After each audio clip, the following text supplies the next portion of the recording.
नमस्कार दोस्तों, स्वागत है आपका आज के मुख्य समाचारों की वीडियो में। जी हां दोस्तों, यहां पर आपको देखने को मिलेगी सुबह से लेकर शाम तक की सारी के सारी बड़ी खबरें, मुख्य समाचार, ब्रेकिंग न्यूज अपडेट के रूप में। तो दोस्तों, आपसे रिक्वेस्ट है इस वीडियो को ज़्यादा से ज़्यादा लाइक और शेयर करें। तो दोस्तों, जान लेते हैं आज की पहली बड़ी खबर। बसवराज बोम्मई होंगे कर्नाटक के नए मुख्यमंत्री, आज सुबह 11 बजे लेंगे शपथ। जी हां दोस्तों, कर्नाटक में पिछले कुछ समय से सत्तारूढ़ भारतीय जनता पार्टी के अंदर चल रहे राजनीतिक संशय पर बादल छट गया है। कर्नाटक के गृह मंत्री बसवराज बोम्मई अब राज्य के नए मुख्यमंत्री होंगे।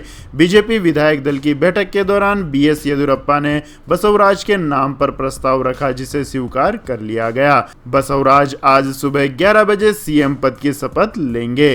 कार्यवाहक मुख्यमंत्री येदियुरप्पा ने बोम्मई के नाम का प्रस्ताव बैठक में रखा, जिसे करजोल अशोक ईश्वरप्पा और सभी विधायकों की ओर से समर्थन किया गया।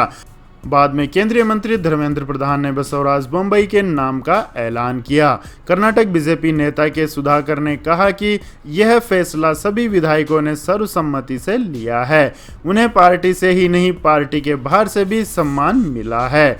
इसके बाद दोस्तों, जान लेते हैं अगली बड़ी खबर। प्रधानमंत्री नरेंद्र मोदी से मिलकर ममता बनर्जी बोली, हमें जनसंख्या के हिसाब से दें वैक्सीन।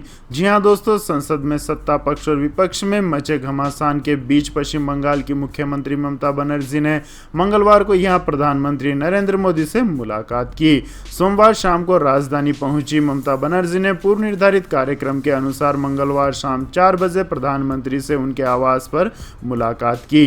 प्रधानमंत्री कार्यालय की ओर से ट्वीट कर यह जानकारी दी गई कि ममता बनर्जी ने प्रधानमंत्री से मुलाकात की है। ट्वीट के साथ दोनों नेताओं का फोटो भी जारी किया गया। पश्चिम बंगाल में विधानसभा चुनाव के प्रचार के दौरान दोनों नेताओं के बीच तीखी टीका टिप्पणी हुई थी और उनके बाद दोनों की विधिवत रूप से यह पहली मुलाकात है। बैठक के बाद ममता बनर्जी ने कहा कि वह शिष्टाचार के नाते प्रधानमंत्री से मिलने के लिए आई थी और इसके लिए उन्होंने पहले से समय मांगा हुआ था। उन्होंने कहा कि इस दौरान कोविड महामारी के कारण उत्पन्न स्थिति और टीकाकरण तथा अन्य दवाओं की उपलब्धता के संबंध में बातचीत हुई।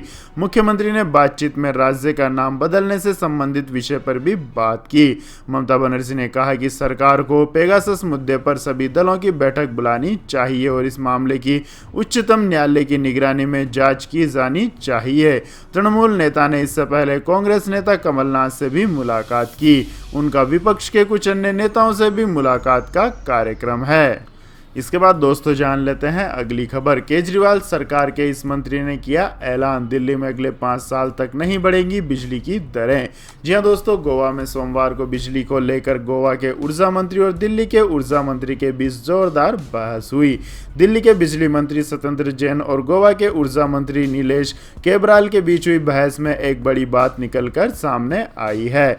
दिल्ली के ऊर्जा मंत्री सत्येंद्र जैन ने बहस के दौरान ऐलान किया है कि दिल्ली में पिछले 7 सालों से बिजली की दरों में बढ़ोतरी नहीं हुई है और अगले 5 सालों तक बिजली की दरों में कोई बढ़ोतरी नहीं होगी। जैन ने इस मौके पर कहा कि केक की रिपोर्ट के मुताबिक दिल्ली बजट सरप्लस पर काम कर रही है। इसका मतलब निकाले तो दिल्ली वालों को अगले 5 साल तक भी मौजूदा टैरिफ रेट से ही बिजली मिलती रहेगी और केजरीवाल सरकार भविष्य में बिजली के टैरिफ में कोई बदलाव नहीं करने जा रही है। इसके बाद दोस्तों, रुक करते हैं अगली खबर का। पिछले 4 हफ्तों से 7 राज्यों के 22 जिलों में फिर से बढ़ रहे हैं कोरोना के नए मामले। केंद्र और राज्य सरकारों की बड़ी चिंता। जी हां दोस्तों, देश के 7 राज्यों के 22 जिलों में कोरोना संक्रमण के नए मामलों में एक बार फिर से बढ़ोतरी ने केंद्र और प्रदेश सरकारों की चिंताएं बढ़ाकर रख दी हैं। स्वास्थ्य मंत्रालय की नियमित प्रेस कॉन्फ्रेंस के दौरान मंगलवार को संयुक्त सचिव लव अग्रवाल ने कहा है कि कोरोना के केस में यह इजाफा चिंता का विषय है। उन्होंने कहा है कि कोविड के नए मामलों में हफ्ते दर हफ्ते लगातार गिरावट देखने को मिल रही है, लेकिन अगर हम मामलों में गिरावट की दर की तुलना पहले से अब तक करें तो इसकी कमी चिंता का विषय बनी हुई है। उन्होंने कहा कि हम इसको लेकर राज्य से बातचीत कर रहे हैं। लव अग्रवाल ने कहा कि देश में 54 जिलों में से 10% से ज़्यादा पॉजिटिव केस हैं।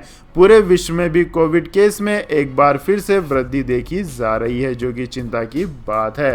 उन्होंने कहा कि हम वायरस से लड़ाई में ढीले नहीं पड़ सकते हैं, इसलिए हम उन इलाकों को ट्रैक कर रहे हैं जहां पर केस बढ़ रहे हैं, ताकि उन इलाकों में शक्ति बढ़ती जा सके। स्वास्थ्य मंत्रालय की ब्रीफिंग के दौरान ये बताया गया है कि अब तक देश में कुल 44 करोड़ से ज़्यादा कोरोना वैक्सीन की डोज दी जा चुकी है। लव अग्रवाल ने कहा है कि पूरे विश्व में 5 लाख से ज़्यादा केस सामने आ रहे हैं और पिछले 14 दिनों में फ्रांस, इटली में मामलों में तेज़ी देखी जा रही है। उन्होंने बताया कि देश में अब 97.4% का रिकवरी रेट हो चुका है, यानी ओवरऑल मामलों में कमी आई है, लेकिन खतरा अभी बना हुआ है। इसके बाद दोस्तों जान लेते हैं अगली खबर। बांग्लादेश से रोहिंग्याओं को भारत लाकर बसाने वाले गिरोह का पर्दाफाश, 3 लोग हुए गिरफ्तार। जी हां दोस्तों, उत्तर प्रदेश आतंकवाद निरोधक दस्ते ने फर्जी दस्तावेजों के आधार पर म्यांमार और बांग्लादेश से महिलाओं और बच्चों को अवैध रूप से भारत में लाकर बेचने वाले गिरोह का भंडाफोड़ किया गया है। एटीएस ने इस गिरोह के सरगना सहित 3 लोगों को गिरफ्तार किया है। मंगलवार को अपर पुलिस महानिदेशक प्रशांत कुमार ने इसकी जानकारी दी। उन्होंने कहा कि मानव तस्करों के इस गिरोह को पकड़ने के लिए उत्तर प्रदेश एटीएस के 30 से अधिक अधिकारियों ने 36 घंटे से अधिक समय तक लगातार अभियान चलाया है। इसके बाद दोस्तों रुक करते हैं अगली खबर का। इंडियन इकोनॉमी के लिए खराब संकेत, आईएमएफ ने भारत के वृद्धि अनुमान को घटाकर किया 9.5%। जी हां दोस्तों, अंतर्राष्ट्रीय मुद्रा कोष ने भारतीय अर्थव्यवस्था की वृद्धि के अपने पिछले अनुमानों में कटौती कर दी है। आईएमएफ ने अनुमान जताया है कि वित्त वर्ष 2021-22 में भारत की आर्थिक वृद्धि दर 9.5% रहेगी। साथ ही कहा गया है कि कोरोना वायरस की दूसरी लहर और धीमे वैक्सीनेशन अभियान के कारण उपभोक्ताओं का भरोसा बहुत धीरे धीरे लौट पा रहा है। आईएमएफ की रिपोर्ट में कहा गया है कि मार्च-मई 2021 के दौरान कोरोना की दूसरी लहर से भारत में विकास की संभावनाएं कम हो गई है। इस झटके से उभरने में अभी कुछ समय लग सकता है। आईएमएफ के अनुमान में इस कटौती को भारतीय अर्थव्यवस्था के लिए बड़ा झटका माना जा रहा है। इसके बाद दोस्तों जान लेते हैं अगली बड़ी खबर। फ्रांस में कोविड पास सिस्टम लागू, वैक्सीनेट नहीं हुए तो इन जगहों पर नहीं होगी एंट्री। जी हां दोस्तों, फ्रांस सरकार ने यहां पर कोरोना पास की व्यवस्था लागू कर दी है। इसके तहत वैक्सीन लगवाने वाले लोगों को एक पास दिया जाएगा, जिससे उन्हें सार्वजनिक जगहों पर एंट्री मिलेगी।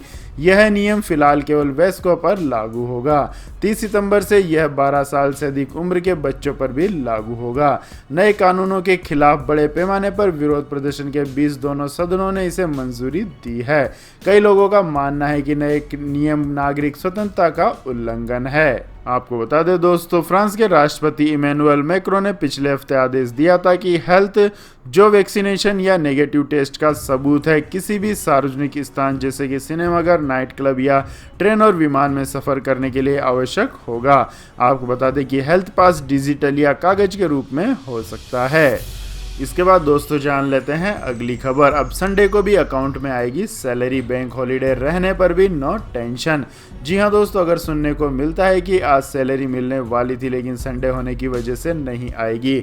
अब सैलरी के लिए एक दिन का और इंतजार करना पड़ेगा। हालांकि कुछ कंपनियां संडे को देखते हुए एक दिन पहले ही कर्मचारियों के खातों में सैलरी भेज देती हैं। अधिकतर प्राइवेट कंपनियों में कर्मचारियों को महीने के आखिरी तारीख को सैलरी दी जाती है, लेकिन महीने की आखिरी तारीख संडे होने पर सैलरी एक दिन पहले या फिर एक दिन के बाद कर्मचारियों को मिलती है। लेकिन अब इस झंझट से छुटकारा मिलने वाला है। अब संडे हो या फिर किसी कारण से बैंक बंद, कर्मचारियों को सैलरी के लिए इंतजार नहीं करना पड़ेगा। अब हर हफ्ते के 7 दिन सैलरी अकाउंट में डिपॉजिट होने की सुविधा उपलब्ध रहेगी। भारतीय रिजर्व बैंक ने घोषणा की है कि bulk payment system national automated clearing house अब 1 अगस्त 2021 से सप्ताह के सभी दिनों में उपलब्ध होगी। अब NACH की सुविधा 24 घंटे 7 दिन मिलने से सैलरी का भुगतान और आसान हो जाएगा। इसके बाद दोस्तों जान लेते हैं अगली बड़ी खबर। लेकिन दोस्तों अगली खबर जानने से पहले आप लोगों से गुजारिश है कि इस वीडियो में दिखाई गई खबरें अगर आपको पसंद आई हो तो इस वीडियो को लाइक करें, शेयर करें और हमारे चैनल को सब्सक्राइब करें। तो दोस्तों जानते हैं आज की अगली बड़ी खबर। Allrounder Kunal Pandya corona positive, Bharat Sri Lanka T20 match को किया गया सस्पेंड। जी हां दोस्तों, भारतीय क्रिकेट टीम के allrounder Kunal Pandya corona virus से संक्रमित हो गए हैं। कुणाल पांड्या श्रीलंका दौरे पर गई टीम का हिस्सा हैं। वह T20 सीरीज में भी खेल रहे हैं। कुणाल के कोरोना पॉजिटिव पाए जाने के बाद कोलंबो में होने वाले आज के T20 मैच को एक दिन के लिए टाल दिया गया है। भारत और श्रीलंका के बीच मंगलवार को दूसरा टी20 मैच खेला जाना था। अब यह मैच आज खेला जाएगा। फिलहाल टीम इंडिया के सभी खिलाड़ी आइसोलेशन में है। 3 मैचों की टी20 सीरीज में टीम इंडिया 1-0 से आगे है। उसने पहले टी20 मुकाबले में श्रीलंका को 38 रनों से हराया था। कुणाल ने इस मैच में सिर्फ 2 ओवर गेंदबाजी की थी और 16 रन देकर 1 विकेट हासिल किया था। इसके अलावा बल्लेबाजी में नाबाद 3 रन बनाए हैं। इसके बाद दोस्तों जान लेते हैं आज के मौसम अपडेट्स। तो दोस्तों यूपी, बिहार, दिल्ली सहित इन राज्यों में 3 दिन भारी बारिश का है अलर्ट। जी हां दोस्तों, देश के कई राज्यों में भारी बारिश का कहर जारी है। कई दिनों से गर्मी में जी रहे राजधानी के लोगों को मंगलवार सुबह कुछ राहत मिली। दिल्ली के कई इलाकों में मंगलवार को बारिश हुई। मौसम विभाग का अनुमान था कि दिल्ली समेत हरियाणा और राजस्थान के कुछ इलाकों में 27 जुलाई को बारिश होगी। यूपी, बिहार में भी मौसम करवट लेने वाला है। आईएमडी बिहार के लिए अलर्ट जारी किया गया है। बिहार में भी भारी बारिश के साथ वज्रपात होने की संभावना है। मौसम विभाग के मुताबिक अगले 3 दिनों तक उत्तर भारत के कुछ हिस्सों, खासकर हिमाचल प्रदेश और उत्तराखंड में भारी बारिश का खतरा बना हुआ है। अगले 3 दिनों तक उत्तर भारत और उत्तर पश्चिम भारत के कुछ हिस्सों में तेज बारिश होगी।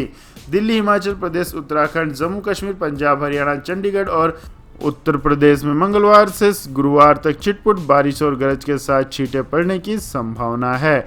आईएमडी ने 27 और 28 जुलाई को हिमाचल प्रदेश और उत्तराखंड सहित हिमालयी राज्यों में अत्यधिक भारी बारिश की भविष्यवाणी की गई है।